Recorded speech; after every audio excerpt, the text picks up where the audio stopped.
This is Dave. I'm not going to say your last name because I already forgot. Ghamandi. Yeah. I did it.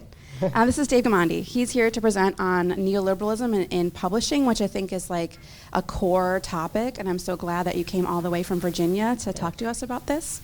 Immediately following that, we have a panel.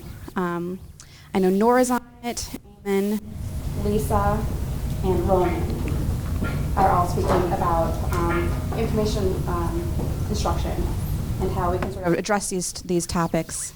The mic cut out, didn't it? It was scary. And how we can be teaching our students and how we can have that sort of dialogue in that setting. So I think this will be a wonderful day, and I'm so pleased to kick it off with your talk, Dave. Thank you. Take it away. So can you all hear me? All right. Good morning. Happy Friday. As David said, my name is Dave Ghamandi. I'm coming to you from the University of Virginia in Charlottesville, where I now have a second full-time job fighting fascism. So I was actually born and raised across the river in Teaneck, so I'm used to being that pesky bridge and tunnel crowd as well. So because it's Black History Month, I do want to say, just to kick off, that my thinking is heavily influenced by Black radical thought, which I believe is America's best intellectual tradition because it's always been anti-capitalist, anti-imperialist, and anti-racist. So my talk this morning is broken up into 3 parts. In the first part, a discourse of critique, I'll trace the present dysfunction in scholarly journal publishing, namely the cereals crisis, as resulting from an attack on neoliberalism. Second part, I'll talk about how open access itself is being co-opted by neoliberalism through the rise of article processing charges, which is a commercial form of OA. And then I'll conclude with a discourse of possibility about a post-neoliberal system of journal publishing that could create democratic open access through new modes of solidarity and cooperation. I have a vision about something that I'm calling a new fair deal, which could transition journals to library publishing cooperatives. So the first part, neoliberalism, which, as you all know, is the world's most powerful political and economic ideology and has dominated society since the 1970s, reaching nearly all areas of human activity. Like other systems of domination, neoliberalism operates best in the dark, which explains why its attack on scholarly publishing and the cereals crisis is not really well understood. And major problems with certain open access efforts, as well as a better way of organizing a post-neoliberal system, become clearer after analyzing scholarly publishing as both a political and economic activity. Therefore, I think a deeper understanding of neoliberalism, which is a dangerous hegemonic structure that favors a small number of wealthy elites, is in order. So what's neoliberalism? You all think you know what it is, but it's actually the transatlantic love child of Margaret Thatcher and Ronald Reagan. According to Henry Giroux, it's an ideology marked by the selling off of public goods to private interests, the attack on social provisions, the rise of the corporate state organized around privatization, free trade, and deregulation, the celebration of self-interest over social needs, the celebration of profit-making as the essence of democracy, coupled with the utterly reductionist notion that consumption is the only applicable form of citizenship. It upholds the notion that the market serves as a model for structuring all social relations. David Harvey and others say that neoliberalism has 4 major elements which we find in scholarly journal publishing. The first is the primacy of the so-called free market. The second is privatization. The third is deregulation. And the fourth is using individualism to attack the public good. So I want to step through all 4 of these to demonstrate how they're embodied in journal publishing. So the first one is neoliberalism fetishizing the so-called free market. Its advocates want to bring all human activity into the market, crediting it as a site of both competition and innovation. However, we know the market is not a democratic site. In a really important PLOS One article a couple years ago, Le Riviere and co-authors provided a startling depiction of a consolidated scientific journal publishing industry that's dominated by a powerful oligopoly. So that's oligarchy and monopoly. This publishing oligopoly consisted of just 5 transnational publishers and produced over half of all articles published in 2013.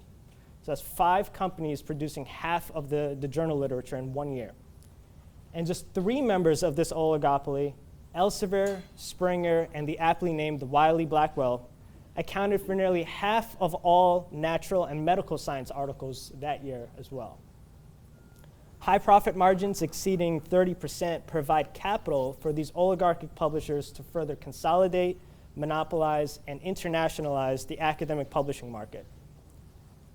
The market, like neoliberalism, is superficially attractive, but is actually reductive in nature. Neoliberal theory is predicated on market actors having the same information and operating rationally, but these conditions are usually not realized. And the trend towards monopoly formation is another tension within neoliberalism that distorts the functioning of markets. The findings of Lee Riviere and co-authors shows the result of severe market dysfunction in scholarly publishing, that it's a site of market segmentation, manipulation, price collusion, and other distortions. Left unchecked, those conditions actually worsen over time. And increasingly asymmetric power relationships emerge between monopolists and individuals or libraries, and further undermine any notion that there is a so-called free market. So the second major element is privatization. This one's obvious, this one's ubiquitous. Neoliberalism wants to privatize all forms of goods and services and trying to make this appear as, quote, common sense. This is because the ideology assumes that the private industry is always more efficient than the state. However, privatization results in greater wealth disparities and higher prices for the public. And this continues because the economic elites have a remarkable ability to make this ideology appear as common sense. Harvey said that neoliberalism has become hegemonic, meaning so pervasive that it's incorporated into our common sense in the way that we interpret and understand the world. It does so by appealing to tradition and cultural values, such as individual freedoms and human liberty. And it conflates itself with democracy by giving the illusion of freedom. However, these promises don't appear, and neoliberalism's ability to appear as common sense is actually misleading and disguises real-world problems. Neoliberalism is resilient and finds ways to co-opt movements and to commercialize more activity. I'll get back to this a little bit later. Some examples of privatization, we see it everywhere. We see it with Elsevier being gobbled up by, Elsevier gobbling up everybody, including B-Press. We see it with Elsevier's partnership with the University of Florida to turn their institutional repository into a discovery layer for Elsevier's content, which Ellen Finney calls a Trojan horse.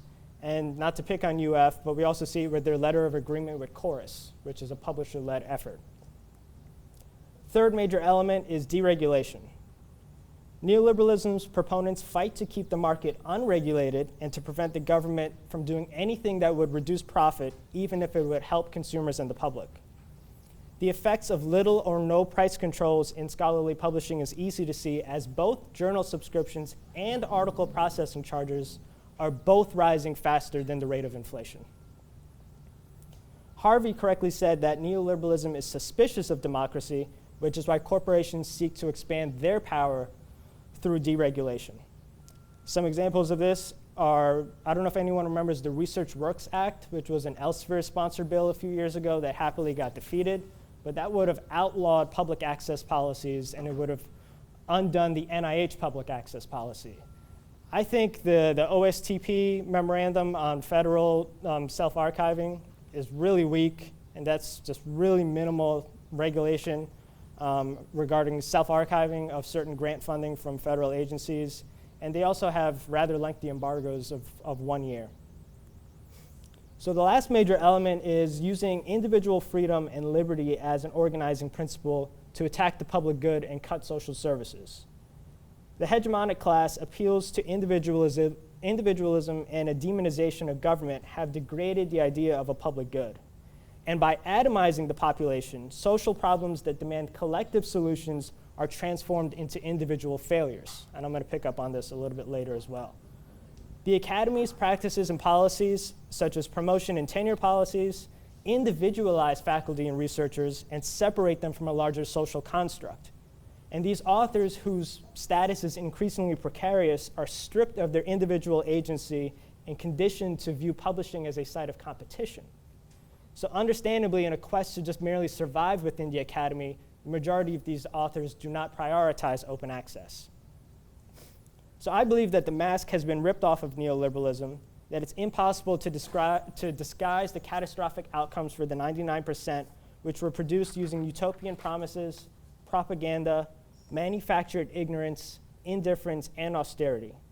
And the subversion of freedom and democratic principles benefits major business owners, the shareholders, the C-level corporate managers, or the 1%, while oppressing others through hierarchies of race, class, gender, nationality, and sexuality. The tensions and contradictions inherent to neoliberalism, along with the desire to exploit more markets, have led to system-wide failures in the global economy, as we've seen after 2008, and the scholarly publishing industry. Generations of Americans told that a good business climate was more important than the public good.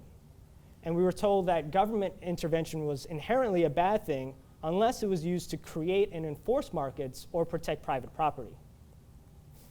And in this major contradiction, neoliberalism wants to, quote, starve the beast, but commercial publishers actually rely on public universities or taxpayer-supported nonprofit universities for 70% of their revenue. So scholarly publishing is actually part of a larger system that moves away from social justice, increases income and wealth inequality, consolidates economic and political power among a few elites, cuts social services and programs, and creates disposable workers. In my opinion, in hindsight, the cereals crisis was inevitable and meant that the system actually worked according to plan. And I think we need to critically reflect on these outcomes and make sure that they're not replicated as we identify and construct a new system. So moving forward from a neoliberal nightmare towards justice requires the courage to break with the status quo and the development of radically different organizing principles. There's been some encouraging activity around library publishing, preprint repositories, and some more federal access policies. However, creating a system of democratic open access requires immediate decommodification of knowledge and non-market solutions. Principles of privatization and deregulation must be replaced with a system where knowledge is a public good and journals are free for both authors and readers. And individualism needs to be replaced with notions of solidarity, cooperation, and the development of collective agency. Unfortunately, there are certain open access proposals that are not grounded in these principles and are not heeding Eric Kanz's warning that the open movement ignores structures of wealth and power at its own peril. So I want to talk a little bit about certain proposals that are grounded in article processing charges, which I'm going to now call APCs, and which represent what I think is a neoliberal form of open access. So despite the flaws in pay-to-publish open access, there are currently global efforts to actually expand this on a global, widespread scale. In addition to conflating gold open access with APCs, these efforts would impede the open access movement by continuing to commodify knowledge, relying on the so-called free market, and actually increasing authors' precarity through continued atomization.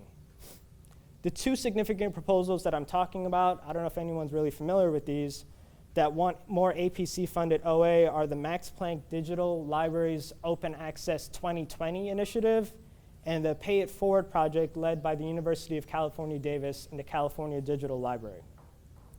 Their models essentially promote shifting from library subscriptions to widespread APC-funded open access journals. And I think that these models describe a frightening future because they would strengthen the same publishing oligopoly that created the present crisis. And increasing the amount of APC-funded open access would fall into the trap that Bushman described, where you actually use the market as a cure for the market's own ills. The Pay It Forward study, which actually included Elsevier and Thomson Reuters as partners, would protect the oligopoly. The proposal essentially says use APCs as a vehicle of transferring library subscription budgets and additional new streams of revenue to the exploitative publishing oligopoly. However, these models are predicated on this notion that by giving authors an APC stipend, or what they call a discretionary fund, that somehow a competitive journal market would emerge and costs would drop. I think this neoliberal promise of lower consumer prices continues to be perpetuated despite a lack of evidence to support it. And I think that this powerful publishing oligopoly would become more powerful with more money streaming towards it.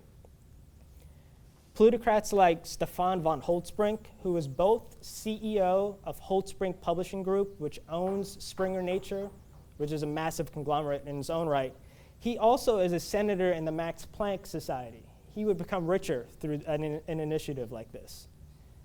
And instead of working to decommodify knowledge in the public's favor, the OA 2020 and Pay It Forward proposals seek to increase publishers' revenue and to serve commercial interests. Jeffrey Mackey Mason rationalizes the flaws in the OA 2020 proposal by saying that it would create more overall open access. However, there's no guarantee that APC budgets could keep pace with commercial interests' insatiable demand for more profit to satisfy what their shareholders are demanding. Furthermore, flat budgets or just barely increasing budgets may not necessarily keep pace with APC prices, which means that overall less articles could be published under these proposals. The APC market would be an unregulated market, and the lack of price controls would be exploited by the oligopoly. And I think that the movement to create truly democratic open access through non-market, non-commercial efforts would be hindered. I also think that these proposals would be burdensome to authors and increase their precarious status in the academy under this guise of freedom of choice. So if publishing is a condition of continued employment, I think that all good work should be guaranteed a means of dissemination, and stipends would fall short of guaranteeing that need. APC-funded open access would further marketize scholarly communication and increase competitiveness among faculty. And the publishing oligopoly, which has already demonstrated cartel-like behavior, would continue to exploit their asymmetric power relationship with authors. Mackey Mason mistakenly believes that authors would, quote, start to exert competitive pressure on publishers to lower their prices. It's hard to fathom that this assertion could be true, and it's hard to fathom that authors want or need, quote, an incentive to force publishers to compete on price.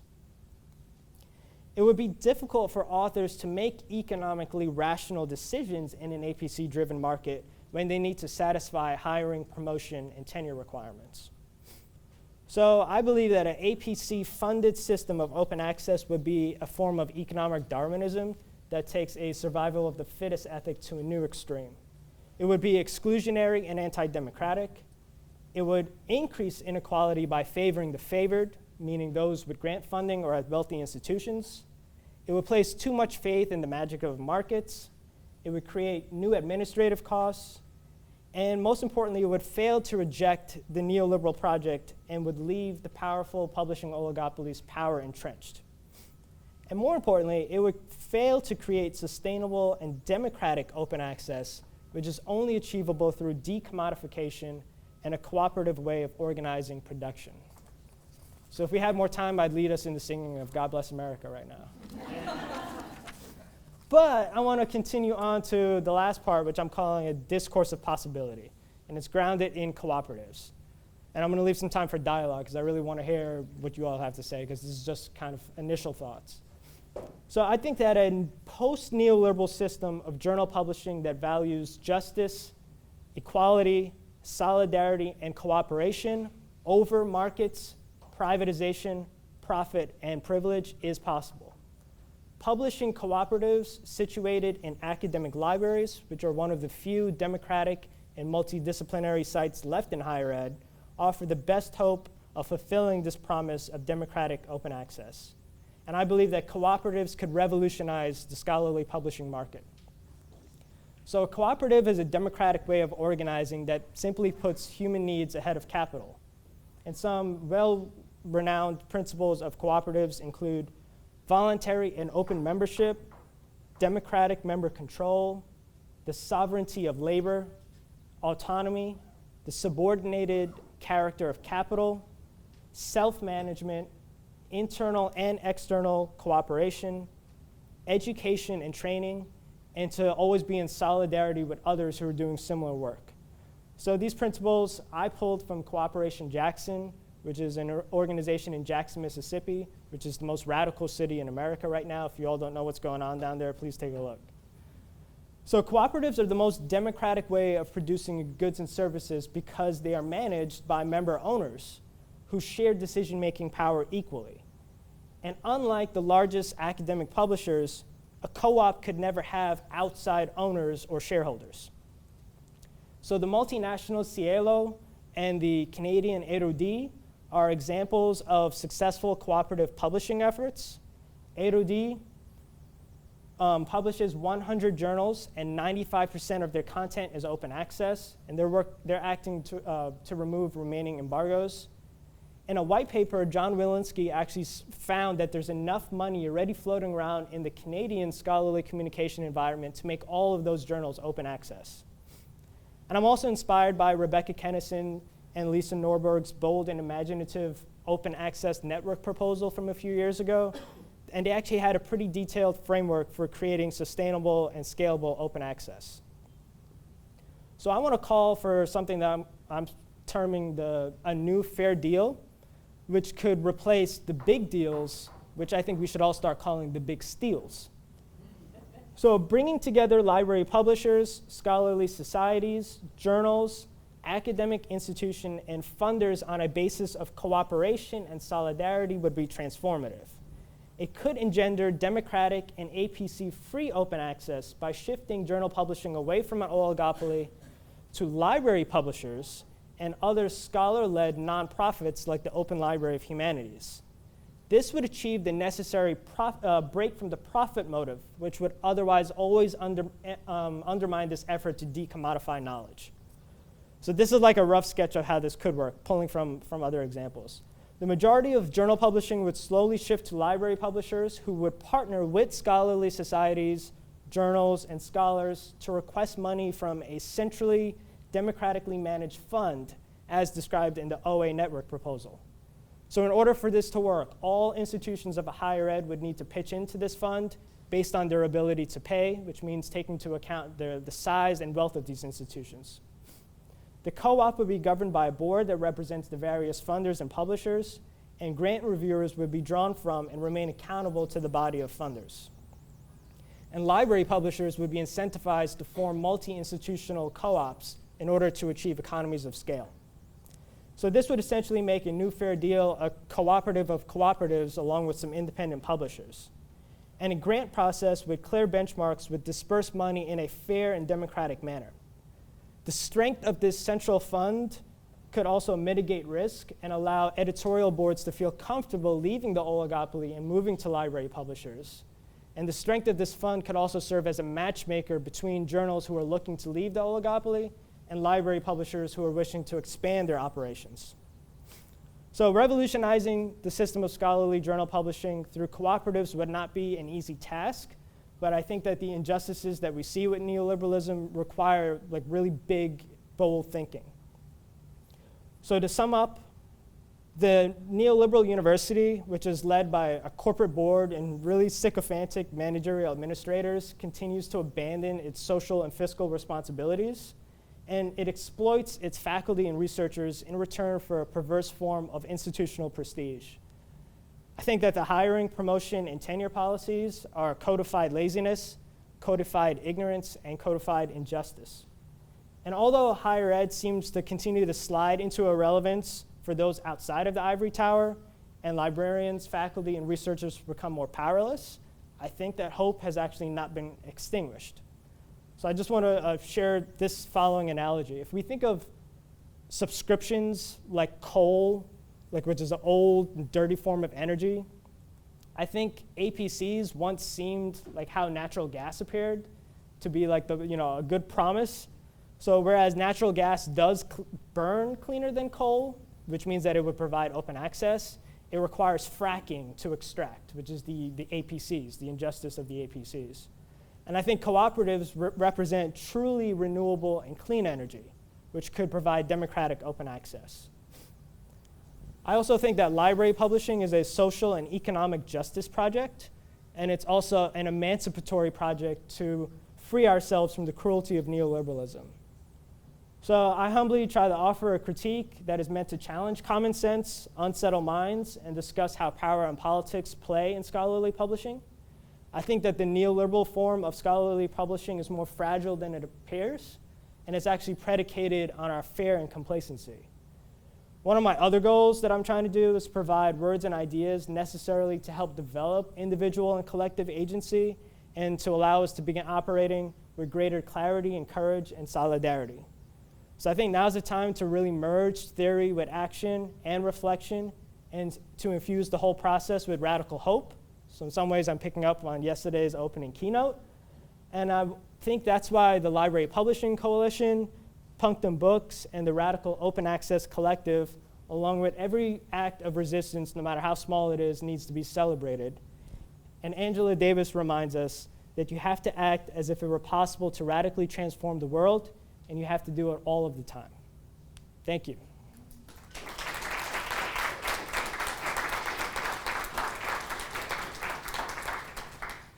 So we have some time for dialogue. We've got a couple minutes for questions. Yeah, if people want to raise their hands, I can. Hi. Hey. Thank you. I'm really excited by your vision of the new fair deal. And I'm wondering if you can speak a little bit to how do you encourage scholarly societies, professional associations, and academic publishers to actually act in solidarity with one another and not just behave as sort of another profit generation machine for those entities? So you said the scholarly societies. Because I think that sometimes there's an assumption that scholars, that librarians, that professions, we kind of know what we want and we're going to operate in solidarity with each other. But I think that in reality, sometimes the publishing efforts can become a revenue stream. Yeah, I think it's obviously going to start with a lot of difficult dialogues to let scholarly societies know that they can't be funded in a backdoor way through library subscription budgets. So making that as a starting point and finding new ways to fund their operations, be it from other forms of university funding. But I think it's just going to really start small and show a proof of concept in ways that library publishers actually could meet the publishing needs of scholarly societies, and just show successful examples of that, and basically say, yeah, we're going to have to find another way to make up your revenue, just trying to build trust that way. So John Walensky actually and others had a white paper where they were coming up with ways to flip large blocks of journals at a time. So they were actually coming up with a way to actually also recognize the work that a lot of these editors do, and to say that if you have a co-op in place, that you can still find ways to pay editors as a way of respecting the labor they do as well. So that's one way to at least start it. As somebody checking her email about a journal issue that we're publishing, wow, paid editors. But actually that was part of my question. So I appreciated your talking about the idea of bringing editorial committees on board, because a lot of these journals are, the work is done by the editorial committee and then they hand it off to the publisher. Is there a vision also for peer review and how peer reviewing would work in this cooperative system? As in just, a lot of people get asked to do the labor of peer review, and I'm wondering where that would fit in this. I didn't really think of that much in terms of that changing in many ways. I mean, I think new forms of peer review would be encouraged, open peer review. I know that there is I think it's out in the University of California, they've got a pilot where there's an option for peer reviewers to get paid as a subset of APCs. So if that could be done without the APCs, that might be something to encourage, as a way of respecting the labor done by peer reviewers. But didn't really envision that process changing much as a result of the way this was all funded. But I guess I'll keep my eyes on the University of California. And thanks. We're at time. Okay, So thank you. you.